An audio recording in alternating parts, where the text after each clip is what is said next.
सभी सम्मानित साथियों को जय भीम, नमो बुद्धाय।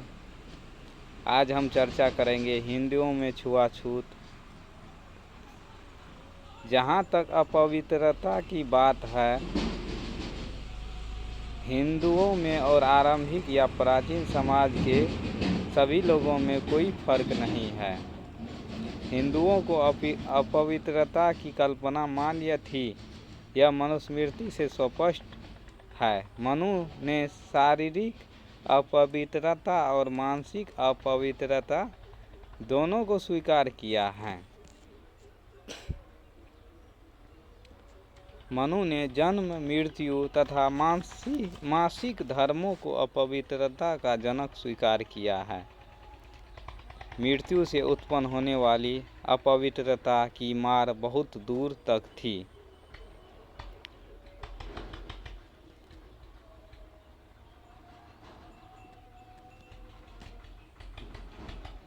यह रक्त संबंध का अनुसरण करती थी। मृत्यु से मृत व्यक्ति के परिवार के सभी लोग, जिन्हें सपिंडक तथा समानोदक कहते थे, अपवित्र होते थे। इसमें न केवल मातृपक्ष के संबंधी शामिल थे, जैसे मामा आदि, बल्कि दूर के संबंधी भी शामिल थे। यह असंबंधियों तक को स्पर्श करती थी, जैसे आचार्य, आचार्य पुत्र, आचार्य भार्या, शिष्य, सहपाठी, श्रोत्रिय, राजा, मित्र, परिवार के लोग, मृत देह को ले जाने वाले तथा मृत देह को स्पर्श करने वाले। जो कोई अपवित्रता की मार में आता था, वह उससे बच नहीं सकता था। केवल कुछ ही लोग उसके अपवाद थे। निम्नलिखित श्लोकों में मनु ने उन अपवादों का नाम लिया है और उनका कारण भी बताया है।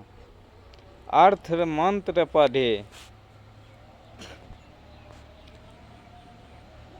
राजा और वे लोग जो किसी व्रत के पालन में लगे हो या कोई यज्ञ कर रहे हो, अपवित्रता से मुक्त रहते हैं, क्योंकि राजा तो इंद्र के आसन पर बैठा है और शेष दोनों ब्राह्मण के समान हमेशा पवित्र है। 5 और 93। विशाल सिंहासन पर बैठे नरेश के लिए तुरंत पवित्रता की व्यवस्था है, और उसका कारण यह है कि वह अपनी प्रजा की रक्षा के लिए सिंहासीन है। 5 और 94 में लिखा है, जो किसी युद्ध या संग्राम में काम आए हैं, या बिजली के गिरने व राजा द्वार मारे गए हैं, या गौ या ब्राह्मण की रक्षा में मरे हैं, उनके संबंधियों और उनको अपवित्रता के बावजूद राजा पवित्र देखना चाहता है। 5:95 में राजा संसार के 8 संरक्षक देवताओं चंद्र, अग्नि, सूर्य, वायु, इंद्र, कुबेर, वरुण तथा यम का अवतार होने से पवित्र है। 5:96 में लिखा है मनुस्मृति में। क्योंकि राजा संसार के उन संरक्षक देवताओं से ओतप्रोत है, इसलिए उस पर किसी प्रकार की अपवित्रता लागू नहीं होती, क्योंकि संसार के ये स्वामी ही पवित्रता तथा अपवित्रता के कारण होते हैं। 5:97 में लिखा है मनुस्मृति में। इससे यह स्पष्ट है कि राजा और धर्म युद्ध में मृत हुए लोगों के संबंधी तथा वे लोग जिन्हें राजा अपवित्रता का अपवाद बनाए रखना चाहता था, अपवित्रता के सम्मान या नियमों के अधीन नहीं थे। मनु का यह कथन कि ब्राह्मण हमेशा पवित्र होता है, उसके सामान्य अर्थों में ही ग्रहण किया जाना चाहिए, अर्थात ब्राह्मण को सर्वोपरि बनाकर रखना।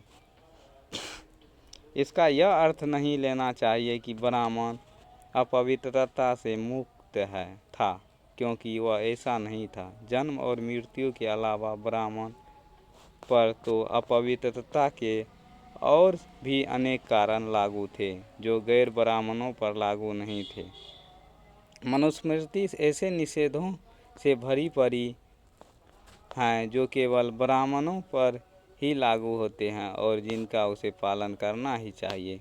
यदि वह उनका पालन न करे तो वह अपवित्र होता ही है।